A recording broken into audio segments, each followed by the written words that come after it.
Welcome back. We're going to be working on Sportster again.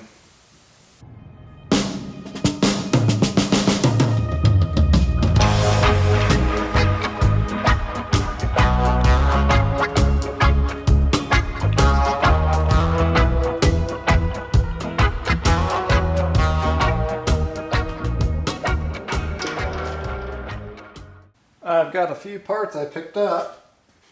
Got some foot pegs, some risers,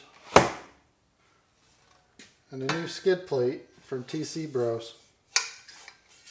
This should look nice.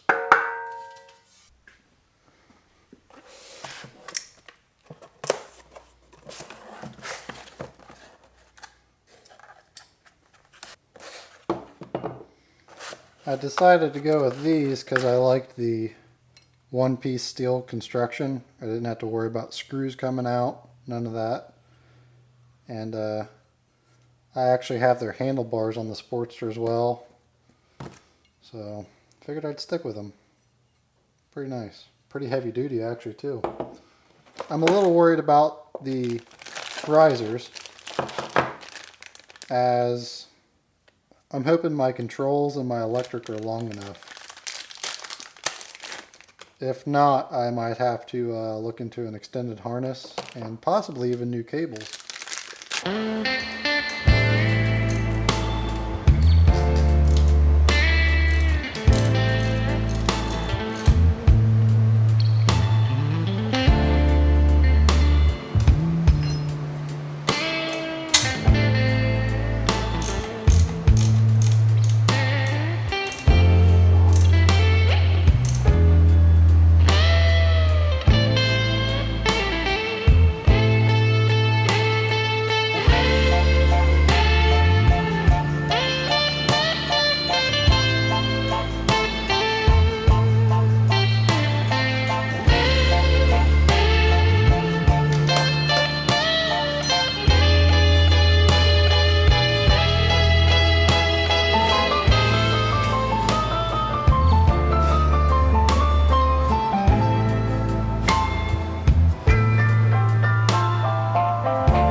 Well, unfortunately, the risers I got don't work.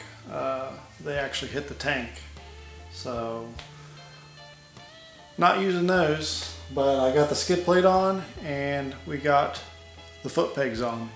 So, at least that's something.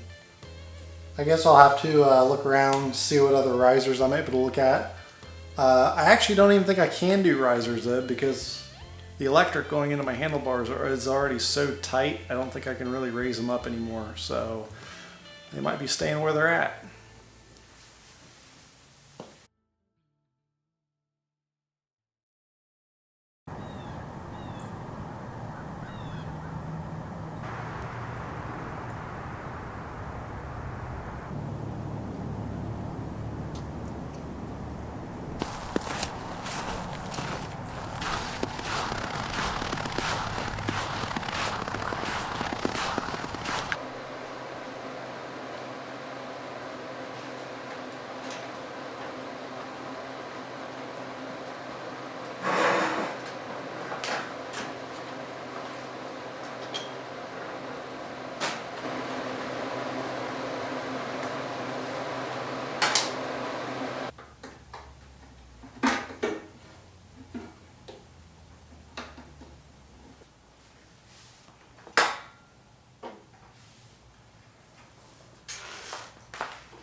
Well, that was something new.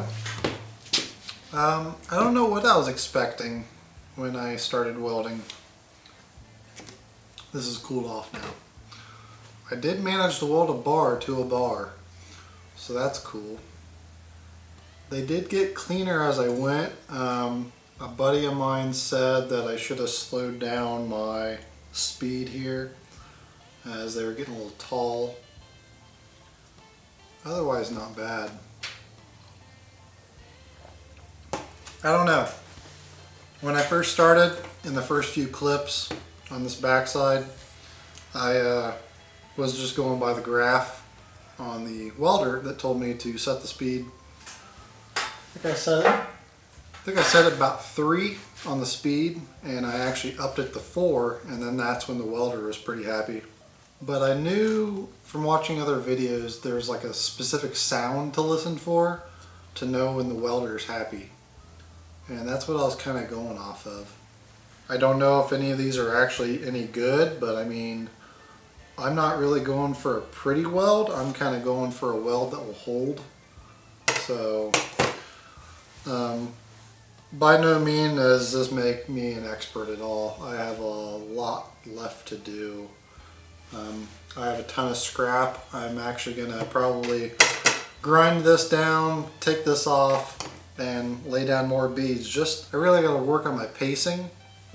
I don't know how you want to word it, whether dragging the puddle or whatever. I just want to make sure I'm continuing the E from what I understand. I don't really know all the welder lingo yet, so you're going to have to forgive me. I didn't warp it, so I'm surprised.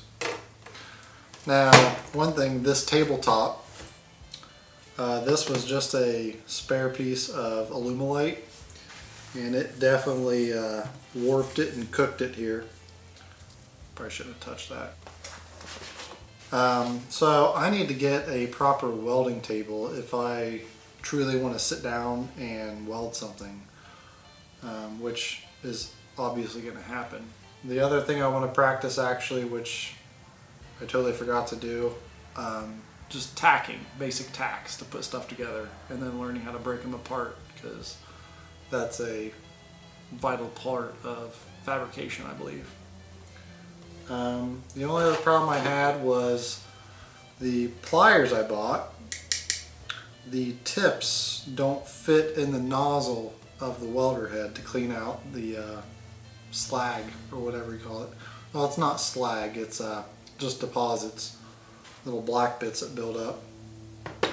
So I don't know if I need a smaller tip or what. The welder itself was pretty nice. There's a lot of nice instructions. I think this is a perfect beginner welder. It will do everything I'll ever want it to do. I don't really think I'll ever move up anything up to maybe 1/8 inch or 1/4 inch steel. Now, if I did 1/4 inch, I'd probably have to bevel and cut everything at an angle and then double weld it all. And it would probably suffice from what I've read anyways. The helmet did great. It was my first time ever experiencing that. It was kind of weird where you'd start welding and in an instant the room would go dark and all you would see is the light glow of a puddle. So that was kind of cool. The gloves are definitely hard to use. I've always had a problem with gloves. It's not that my hands are too big, but for some reason the blood always gets restricted right around my wrist, right around on the side of my hand here. It happens on all my motorcycle gloves, and it's happening in these. The only time it doesn't happen is when I just wear basically elastic gloves that don't have a restrictive band to them. The button-up jacket I was wearing, that is just a fireproof rated button-up, pretty basic.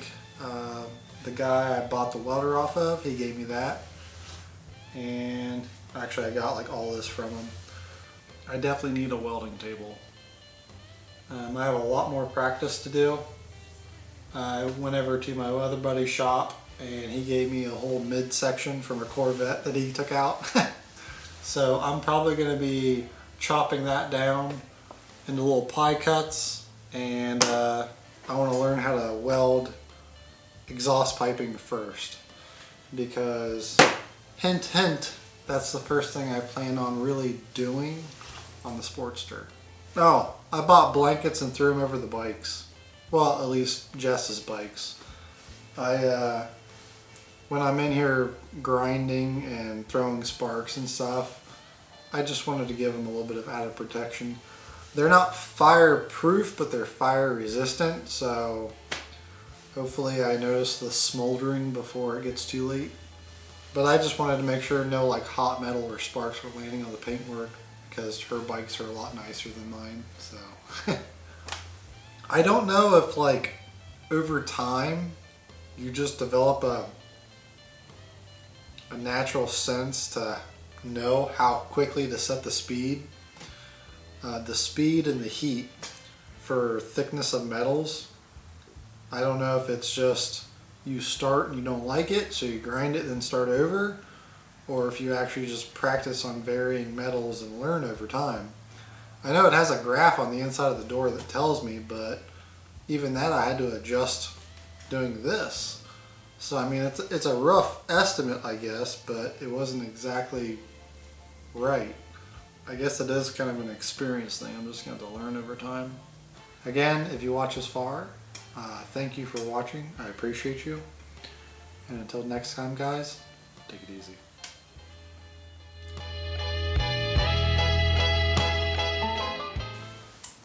You know, back in high school, I used to take my car down to a muffler shop. His welds didn't look half that good.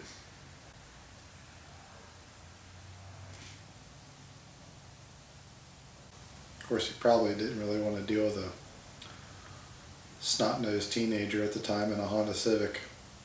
Can't blame him now. Alright. Time for dinner.